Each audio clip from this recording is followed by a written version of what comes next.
안녕하십니까, 스미더스입니다. 스미더스 정보분석실 정보주실 제2부 시작을 하도록 하겠습니다. 오늘 그 첫 번째 소식은요, 뭐 나온 지 좀 된 기사긴 한데, 뭐 그래도 2010년 4월에 나온 기사입니다. 월간 조선에 실린 이제 기사를 하나 소개를 해드리려고 합니다. 그 경찰청에서 테러 단체들의 비밀 교신 수단 활용 실태 분석이라는 자료를 월간 조선이 이제 입수를 했다고 합니다. 내용을 보시면 뭐 쭉 읽어드리면서 제가 설명드릴게요. 테러 단체들은 또 이제 뭐 다시 사실 테러 단체들뿐만이 아니고 각국의 이제 정보기관 그리고 각국의 그 이중 스파이 그냥 스파이들 얘들이 이제 보통 어떤 식으로 그 중요 자료를 주고받는지에 대한 뭐 그런 것들을 이제 정리해서 다룬 기사입니다. 그 일단 기사부터 소개를 해드릴게요. 2001년 9.11 테러 당시 오사마 빈 라덴은 모나리자 사진에 비행기 도면을 숨겨 하부 조직원들에게 이메일로 전송한 것으로 알려졌다. 국제 테러 단체들은 이와 비슷한 방법을 활용해 테러에 악용한다. 얼마 전까지는 미국이나 유럽을 대상으로 한 테러에 사용됐지만 최근 대한민국에서도 이와 비슷한 방법으로 국제 테러 단체들이 활동을 시작한 것으로 알려졌다. 월간조선은 2019년 9월경 경찰 내부에서 만들어진 그 테러 단체들의 비밀 교신 수단 활용 실태 분석이라는 보안 자료를 입수했다. 자료에는 이제 순위파 극단주의 무장 조직인 IS와 알카이다 등 국제 테러 단체들이 사용하는 비밀 교신 방법에 대해 나와 있다. 이건 뭐 국정원에서도 이런 자료를 만들어서 온라인에서도 배포를 하곤 합니다. 근데 이건 이제 소스가 경찰 자료라는 얘기고요. 자료에 따르면 IS 등 각종 테러 단체는 조직의 전략을 반영한 동영상, 포스터 등 다양한 형태로 제작한 메시지를 조직원과 그 추종자들에게 전달하고 있다. 특히 자료에 따르면 테러 공격, 지령 등 민감한 사안의 경우 공유 당사자만 알 수 있도록 정교하게 암호화된 형태로 교신하는 것으로 밝혀졌다. 자료는 각국의 대테러 기관들은 이제 테러 단체들이 이미지, 동영상 등 정상적으로 보이는 객체 안에 메시지를 숨겨 전달하는 방식을 선호한다는데 주목하고 있다.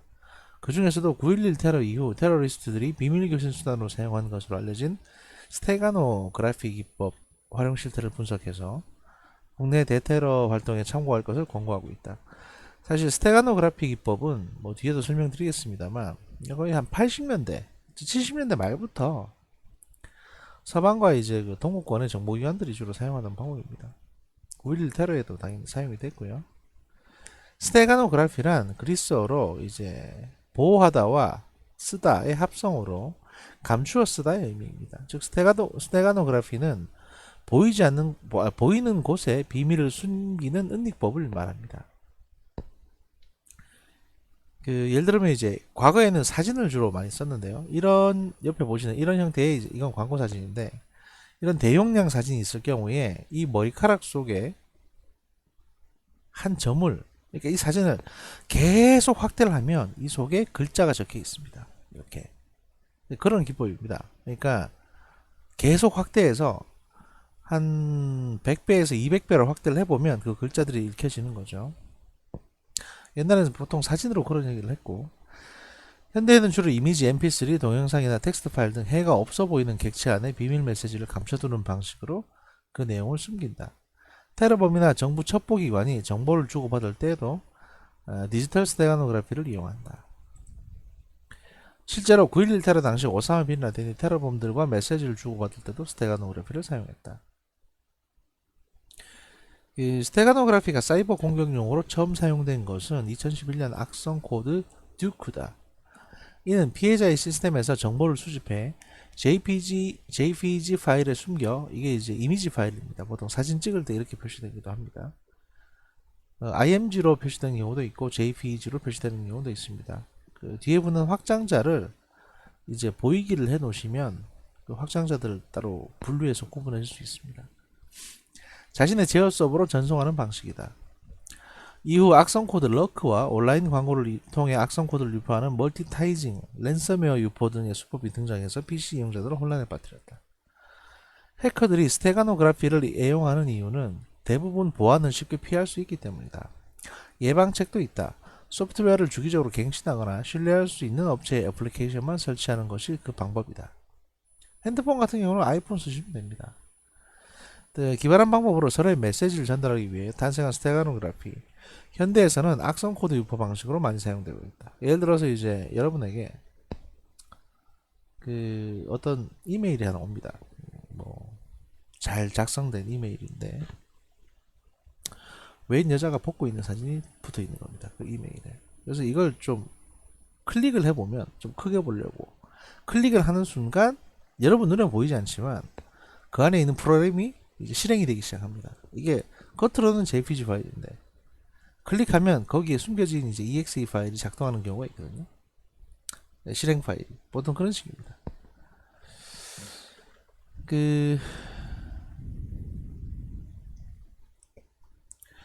이 경찰청 소속 자료에는 이제 테러 의심자 수사 시에 대상자의 외적 성향과 어울리지 않는 미디어 파일, 사진, 동영상이나 음란물 다량 소지자의 경우 면밀한 파악이 필요하다고 명시되어 있다. 여기서 음란물이 중요합니다. 음란물. 왜 음란물인지 제가 뒤에 다시 설명을 해드리겠습니다. 스테가노그래피를 활용한 테러리스트들의 의사소통은 치밀하고 교묘한 방식으로 진화하고 있기 때문에 사전 적발이나 차단에 한계가 있다. 이를 위해 국내외 전문가, 해외 대테러 공조기관과 협력을 통해 스테가노그래피 같은 메시지 암호화 기법, 테러범 수사 시 관련 유경험 사례들을 수집해 공유할 필요가 있다고 밝혔다. 그래서 이제 이걸 보면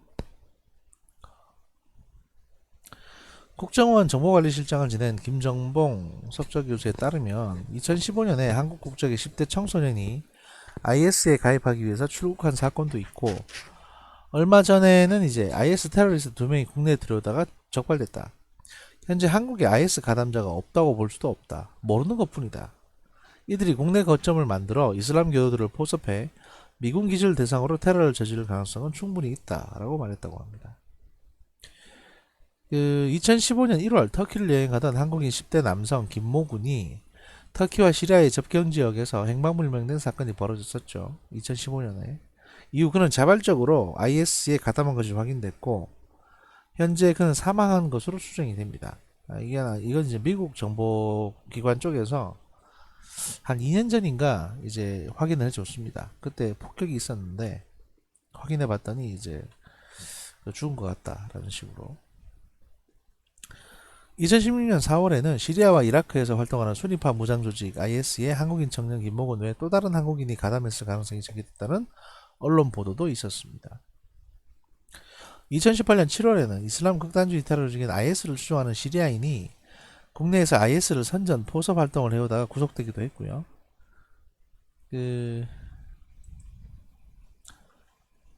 이 시리아인 A씨 같은 경우에는 2007년에 한국에 입국한 다음에 수년 동안 시리아인 동료 외국인 노동자들에게 IS가 만든 홍보 영상을 보여주고 IS 가입을 권유한 혐의를 받았다고 합니다. A씨는 최초 입국 당시 한국 정부에 난민 신청을 하지만 거부당했고 대신 인도적 체류 허가를 받아 경기도 일대 폐차장 등지에서 일한 것으로 알려졌고요. 검거 당시 A씨의 차량 안에는 부탄가스와 폭죽 등 다수의 폭발성 물질이 발견됐고 노트북에는 IS 관련 홍보물이 담겨 있었다라고 합니다. 2019년 7월에는 IS를 추종해 가입을 시도한 현역 병사도 있었다고 합니다. 당시 국방부 발표에 따르면 7월 2일에 전역한 B씨 같은 경우에는 입대 후에도 IS와 접촉해서 자생적 테러를 준비한 정황이 포착이 됐고요. 해당 병사는 복무기간 동안에 군용 폭발물 점화 장치를 훔쳤으며 이를 테러에 사용하려 한 혐의를 받았다고 합니다. 2017년 10월에 입대한 B씨 같은 경우에 입대 전 IS와 접촉한 이력도 있는 것으로 파악됐다고 합니다. 입대 후에도 IS 지지자들이 애용하는 애플리케이션을 휴대전화에 설치해서 IS 측과 접촉을 이어간 것으로도 전해졌습니다. 그리고 이제 왕재산 사건이라고 있었는데요. 북한 간첩들이 국내에서 스테가노그래피 방식으로 교신한 사례도 있습니다. 2011년 8월 북한 지령으로 이제 국내에서 간첩 활동을 벌인 혐의로 공안당국에 적발된 종북성향의 지하당 조직 왕재산은 수사기관의 추적을 피하기 위해 첨단 스테가노그래피 기법을 썼다고 합니다. 당시 검찰이 이제 왕재산 총책인 김씨로부터 압수한 휴대용 저장 장치 USB 메모리에는 수상한 문서가 가득했는데 그 확장자 명의 .doc 이게 이제 MS 워드 파일이죠. 이 평범한 문서 파일을 열면 최근 본 듯한 신문 기사가 뜹니다. 유럽에서 발생한 슈퍼박테리아나 만성위험 예방법 따위에 대한 평범한 기사입니다. 하지만 이제 북한 공작 조직이 직접 개발한 특수 프로그램을 실행해서 암호문을 보통 문장으로 바꾸면 관독봉 동지 앞으로 라고 시작되는 이제 북한 지령문이 뜬다는 겁니다. 그러니까 평범한 신문 기사인데 이걸 이제 디코딩을 하게 되면, 그러니까 프로그램에 넣어서 디코딩을 하게 되면 여기에서 이제 필요한 글자들만 쫙 조합이 돼가지고 이제 지령문이 뜬다는 거죠. 그러니까 이 지령문을 넣기 위해서 이런 신문 기사를 조작해서 이제 만들어낸 겁니다. 거꾸로 북한에 보고문을 보낼 때도 이 프로그램을 이용해 메시지를 암호화하면 신문 기사로 위장한 스테가노그래피를 만들 수 있다고 하고요. 검찰은 압수한 김씨의 USB 메모리에서 스테가노그래피로 만든 문서 40여 개를 찾았고, 김씨 등 왕재산 조직원들은 수사기관에 추적하지 못하도록 지메일 등 해외 서버를 둔 이메일 서비스를 이용해서 스테가노그래피 기법으로 숨긴 지령과 대북 보고문을 주고받은 것으로 확인이 됐습니다. 그리고 이제 포르노가 나오는데요. 알카에다 등 이제 주요 테러 단체들은 하부 조직원들에게 비밀사항이나 테러 공격 지령 시에 스테가노그래피 기법을 사용한다는 것을 공개했습니다. 2007년 2월 테크니컬 무자히드라는 알카에다 온라인 간행물에서 최초로 미디어 파일 속에 기밀을 숨기는 기법을 소개했습니다. 2011년 5월 독일에서는 알카에다의 테러 지령문이 암호화된 형태로 저장된 포르노 파일을 소지한 남성이 체포된 사례도 있었습니다. 이 내용을 보면 독일 베를린 모처에서 독일 경찰들이 알카에다 조직원으로 의심되는 오스트리아 청년 마크 수드로딘을 붙잡았습니다. 신문 도중 수드로딘의 팬티 속에서 소형 메모리 카드를 발견했습니다. 이 메모리 카드를 이제 이 컴퓨터에 넣어서 열어보니까 섹시 타냐, 킥에스 따위의 제목을 가진 포르노 영상물이 가득했다고 합니다. 근데 이 영상물 해독 결과는 놀라웠는데, 영상 속에는 알카에다의 향후 테러 계획 및 작전 지침 등이 담긴 100여 개의 문서가 암호화돼서 숨어 있었다고 합니다. 영상 속에 숨어 있는 거죠. 문서 파일. 근데 이걸 왜 포르노로 이제 하냐? 뭐 아시다시피 포르노라는 거는요, 극도의 이제 노출이 심한 음란물이거든요. 그러니까 일반적으로 이거를 볼 때 이렇게 이제 처음에 이걸 접하게 되면 그냥 포르노구나 이거 넘어갑니다. 게다가 이거를 오랫동안 뚫어지게 보려는 어떤 의식을 못 갖게 합니다. 포르노는 기본적으로.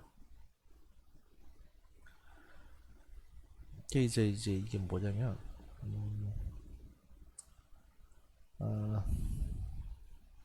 사람들은 의식적으로 이 음란물을 피하게 돼 있어요.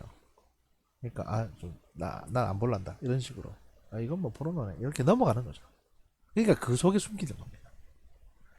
예를 들어서 이제 아랍 국가들에 들어갈 때도 미혼의 젊은 남자들 같은 경우에는 음란물을 좀 가지고 들어갑니다. 근데 이게 걸려도 큰 문제가 안 됩니다. 왜냐하면 이런 거는 그냥 이해하고 넘어가주는 그런 게 있거든요. 그러니까 그런 측면 때문에 포르노물에 굉장히 이런 것들을 많이 숨깁니다.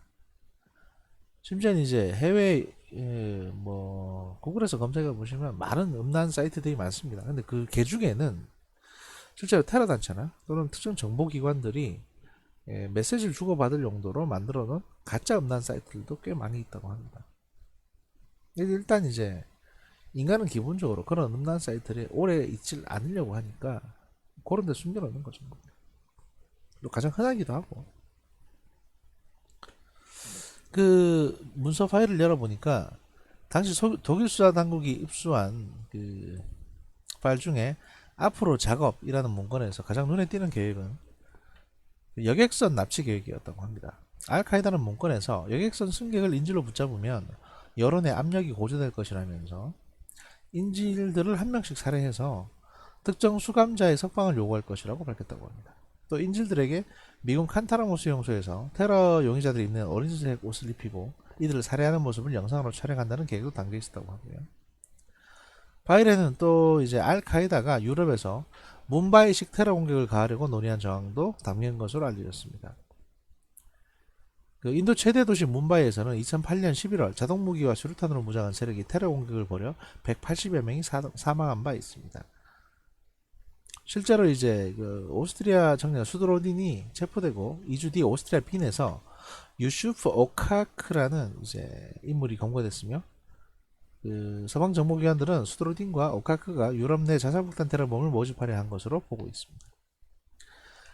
IS 역시 전 세계 동조 추종자들과 테러 관련 정보를 비밀리에 공유하기 위해 다양한 방법을 사용하고 있습니다. 그 2017년 12월 IS를 추종하는 텔레그램 채널에 그 지하디스트를 위한 무슬림 크립트라는 스테가노그래피 프로그램이 소개된 바 있습니다. 또 최근에는 인터넷 아카이브를 활용한 테러 메시지 저장 및 교환 방식도 발견되는 등 수법과 방식도 다양해지고 있습니다. 그러니까 비밀리에 통신은 해야 되겠고 핸드폰이나 문자, 이메일 같은 거는 바로 이제 감청을 다 하기 때문에 왜냐면 그 실시간 감청을 하거든요. 특정 단어만 떠도 자동으로 경보가 가는 것도 있습니다. 그러다 보니까 이런 식으로 이제 감춰가지고 서로 주고받는 이런 형태의 통신 기법이 많이 발달되어 있고 이런 것들을 활용을 한다. 이런 얘기죠. 이건 뭐 이런 자료를 확보를 해서 이제 테러범들이 이런 식으로 연락을 주고받더라 라는 어떤 기사였습니다.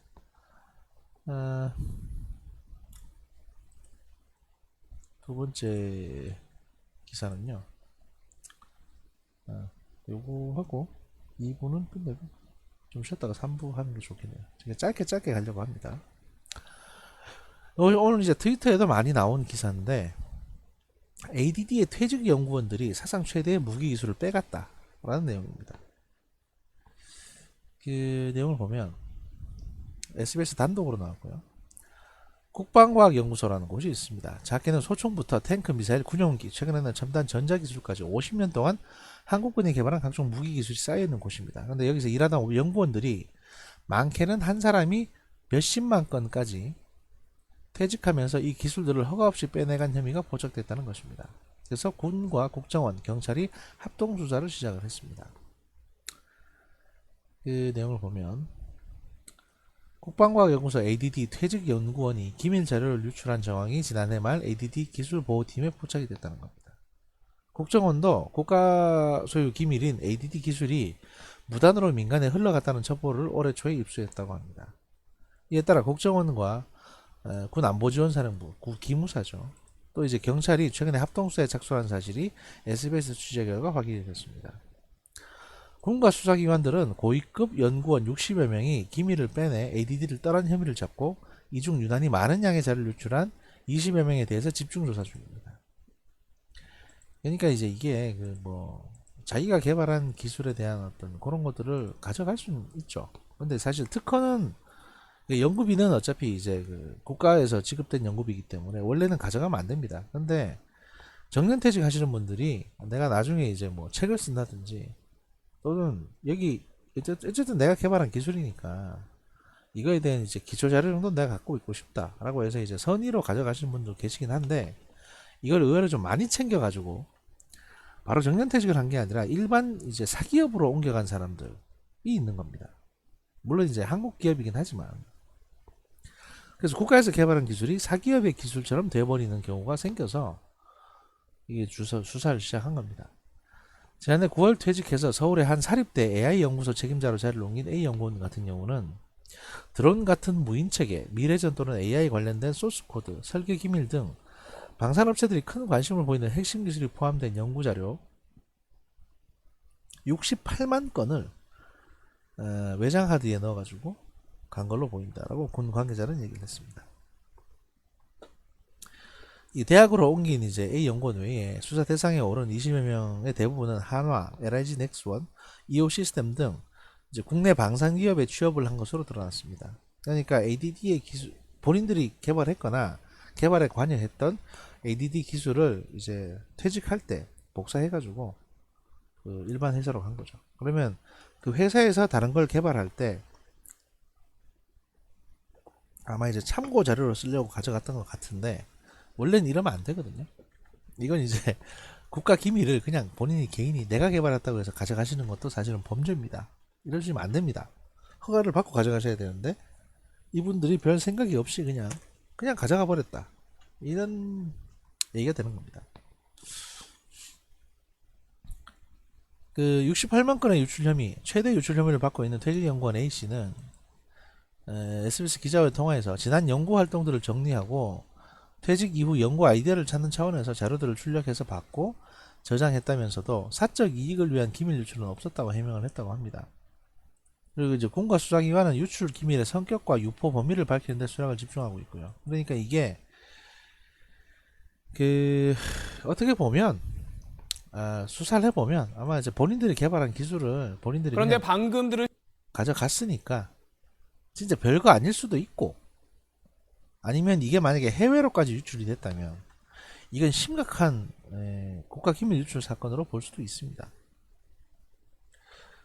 근데 이제 내부자들이 내부 정보를 이렇게 쓱 빼내간 거기 때문에 뭐 문제가 좀 많다는 거고요. 또 고민도 많다는 거고요.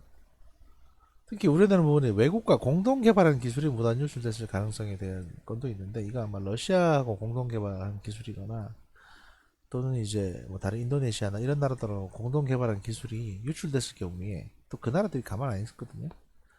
그러니까 그런 것들 때문에 이제 ADD가 좀 곤란해한다. 뭐 이런 내용이 되겠습니다.